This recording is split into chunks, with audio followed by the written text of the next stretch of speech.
So it's a special time in the church, and this is, there's so many good things for Spirit and Justice happening, and we're lucky because we come from so many eras of wonderful spirituality and justice making. And today we have three special guests. I want to acknowledge Miss Eleanor Wright over here, who was Eleanor Butler when she served on the church staff in the 60s and the set. Miss Eleanor, would you stand up, please?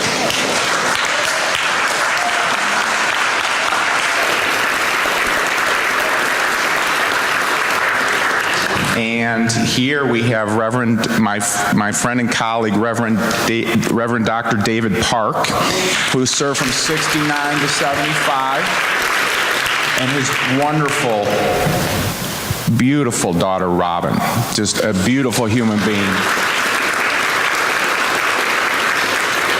So David was born the same year the building was made. So does anyone know what year the building was made? No. Down in here? Okay. What year were you born, David? Rob, what year was I born?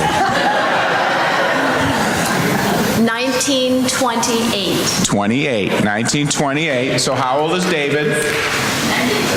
90.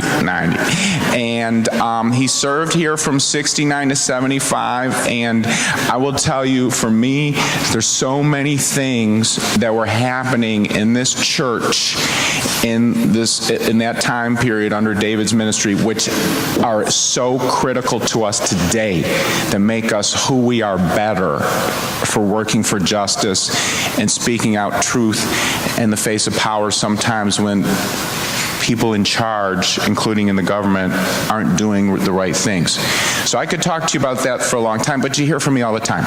So I want to take a chance and just ask each David and Robin to say one thing that they wanted you to know about that's important from what was happening in the church at that time, so you could get a sense of what it was like. Thank you, Kent. Good morning, everyone. Let me say good morning to my young friends here especially. Good morning. The thing that was at the top of my agenda and our agenda as a congregation from 1965 to 1971, my 5.5-year ministry, was to create a racially integrated congregation. Do you all catch me? We had a number of black people in the congregation when I arrived. One of my top goals was to increase that number so that ideally, Kent, I'll say this to you for the first time, we would have as many black faces as white faces in the congregation. We did not reach that goal. We did not reach that goal during my ministry. If I'd stayed longer, we might have reached that goal, but here we are. Have you reached that goal yet in the church, Kent? No. So that's still a goal 50 years later. And there is no greater goal for a religious congregation of whatever religious faith than to have equal numbers of white people and black and Asian and what's the other category? Hispanic people. So I add my welcome, warm and rock bottom welcome to each and all of you, whatever your color and race. But I would be certain that all of you would join me in holding forward of our present state of achievement, the goal of a fully racially integrated congregation at the Unitarian Society of Germantown. I'm sure we're on our way there. Robin? Good morning. Good morning. When I was your age, I was here in this church.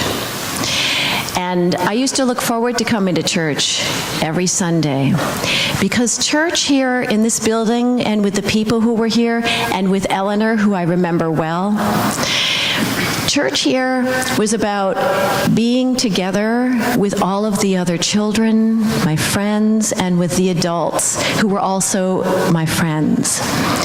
And one memory that I have many. One memory that I have is we used to dance.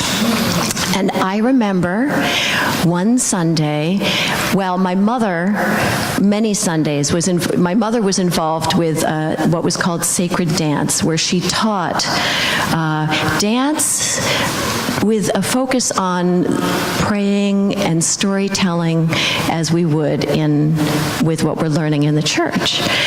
And so I remember once we danced to the Lord's Prayer. Sometimes we would dance to prayers, sometimes to stories, sometimes we would just dance. And I remember doing the Lord's Prayer. We would walk up the aisles and toward the front, and we did a whole dance performance here with colorful, I think I might have had green, and somebody else had blue, somebody else had pink. We had beautiful flowing fabric dresses that we were wearing. And it was just a very special day in this church, as is every Sunday, and actually every day. So maybe during fellowship hour, you can find them and ask them for another story, because I'm glad to hear many of the stories they share from that time in the life of the church in their lives. And now we have some wonderful programs for you, so we're going to sing you out to your classes. Thank you.